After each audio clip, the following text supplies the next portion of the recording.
Good evening. It is Saturday, April 8th, and this is my second official drive that I've recorded anyways with FSD Beta 11.3.6. I'm craving some ice cream tonight, so we're going to go to Culvers here, hopefully before they close, and get a treat. So, right off the bat, the snow's finally melting here, so we should have a lot less occlusions as a result of that once we get through the next few days.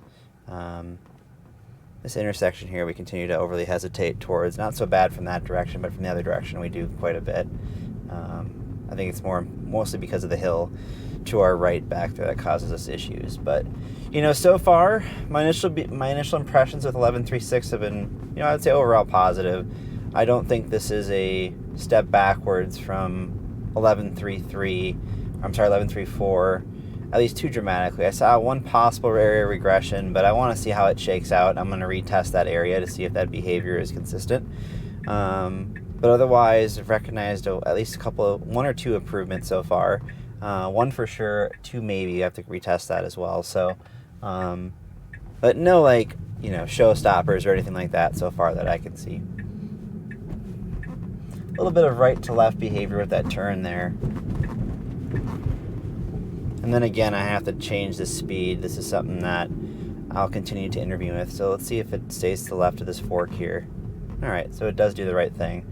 With 11.3.3, we saw some really bizarre behavior there where the car would go back and forth, back and forth. Now, you saw planner kind of going all over the place, yet the car did the right thing ultimately, and it didn't jerk the wheel while it was kind of trying to figure out where it was going to go. It kind of kept going straight until it decided to go left there. So much prefer this behavior if it's going to be confused there. So, but overall, I think one of the things with 11.3 that I've noticed is, at forks, things like that, the lane selection behavior still needs some work. If there's multiple turn lanes at a given intersection, we'll commonly enter the wrong one and then dart over at one point. So that's something that I continue to kind of get annoyed with. I notice more of those issues in St. Paul in downtown Minneapolis, of all places, but not so much in the suburbs or the, more chill parts of northeast Minneapolis where I live. So good job handling that crowded area there on 36th Avenue Northeast. It continues to be kind of a challenge. And thanks to the snowbanks finally melting, we have better lateral visibility and less occlusions, which is always good. So I'm going to kill nav, because right now I had it set to just a house on this route here, so I wanted to have it take this way versus taking the other way, which is honestly a lot more boring and will be soon tore up due to road construction. So this is the way we're going to kind of have to take from now on.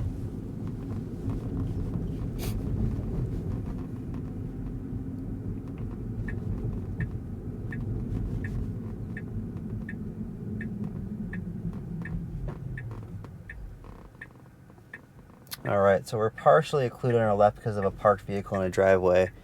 We have visibility now, and as soon as we got it, we went. So good job creeping there forward. We didn't put ourselves into the lane of traffic to see. It was really good.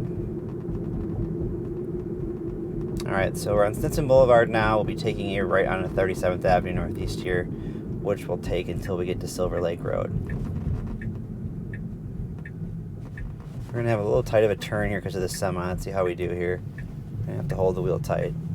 Great job with that turn. We weren't even close to that semi. I was kind of worried it was going to swing out a little too far to the left, but did a great job there. And I forgot to increase the speed back to the speed limit after we left 36th Avenue Northeast. So that was my bad. That's why I had to adjust it there. Back to 30.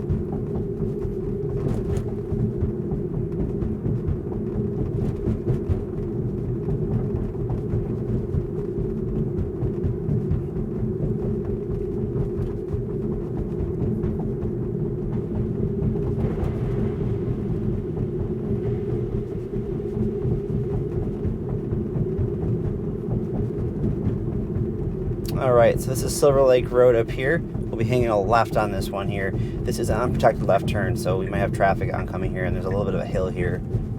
And we're doing a very good job, very confident there. That was awesome. You can't do a better unprotected left turn there. Like that was perfect. No hesitation in the throttle, no brake inputs. That was great.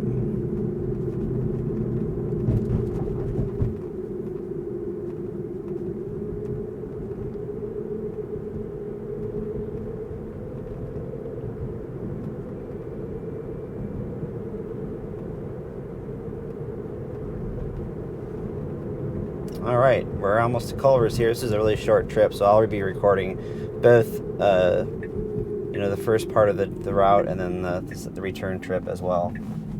A little jerky there. The road's kind of hard to see because of all the melted snow and the water, but yeah, that's it. I'm gonna take over here since we're at the parking lot here, and I'll see you on the return trip here in just a moment once I have secured my ice cream. See you in a bit. All right, so our ice cream is secured. Finally, they forgot my order, which was almost a crisis. So, got a car on the right here. We got to make a left turn here. So the car's doing a good job of getting over to the right, going through a minefield of potholes. It was a very, very rough section of road there. And let's see if we're going to pause here or not. We have a car coming up behind us on our left. We're going to have to kind of move here to get going. So I'm going to press the throttle just a little bit to blend us in with traffic more. But the car did the right thing there. I just needed to kind of get on the throttle a little bit sooner. So good handling though, getting over to the right immediately after making that left turn. I was a little nervous with that, but it did a good job getting over. It's definitely an area I hope they fix some potholes though. It was pretty rough around there, as you could probably hear on the camera.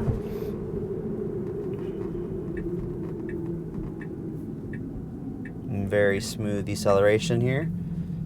Good behavior.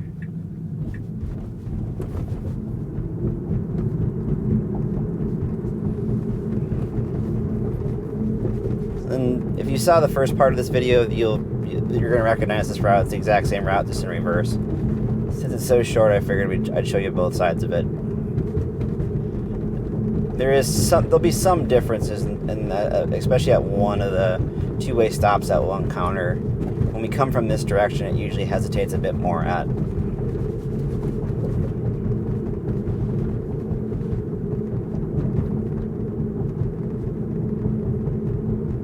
Car's doing a good job of avoiding that first turn lane there. Sometimes it erroneously takes that.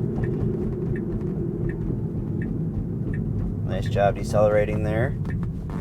Again, really good behavior all the way through the turn. Good throttle input, very consistent. No jerkiness on the wheel. So, great unprotected left turn there again. And using of the shoulder is definitely more pronounced in this build so far. I've seen it now 3 or 4 times across my drives. I'm going to kill the navigation here. Press the throttle because it wants me to continue the route. And then I am then adjusting the speed again because the speed limits for the residential areas are still wrong in Minneapolis. So that's basically an intervention every single time. So we'll go straight on 36 here for a little bit, and then we'll eventually make a right turn onto Johnson Street, and then a left turn on 36th Avenue Northeast again. And then we'll be really close to getting home.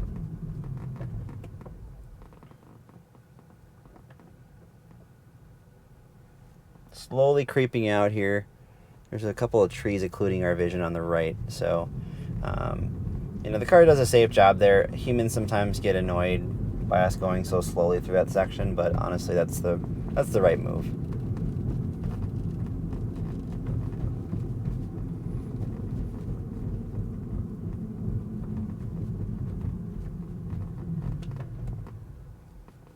And great job stopping for that stop sign right behind it. It's a very awkwardly placed stop sign. It's like basically in somebody's front yard, but so I'm guessing there's a safety reason why that's there, but it's a very confusing one nonetheless. But the car does a good job picking it up and stopping for it. So again, good job with these blind corners here. The parked cars on the right definitely occlude, part of our view through the corner. So that's really good behavior there. All right, so we're getting close here. I'm gonna flip back to home here.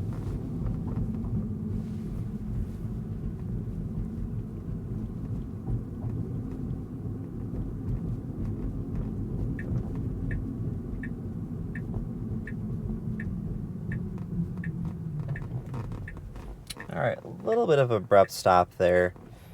We're inching out now, and we're just going to go for it. Awesome. Slight amount of choppiness on the throttle there as we were going. But yeah, good job with the turn there. Stayed clear of that pedestrian. The only thing I'm going to say is, again, that speed limit issue makes us accelerate there more than we should. And you can kind of see where that could cause some problems. So, you know, I'm going to continue to report that one to the team. That's simply a navigation data, you know, thing that they got to fix at some point. Either that, or when you see multiple houses around you, you can assume that you're in a neighborhood and you should default to 20 miles an hour. I think that's probably the most logical way for them to kind of fix this going forward. But it's hard because at night you can't really see the houses very well, so it'd be maybe hard to detect that. But in that intersection, we continue to excessively hesitate there. I know it's being safe, but again, it's one of those ones where there's cars behind us, they get frustrated with us pretty quickly because it's very obvious to a human driver that it's clear there.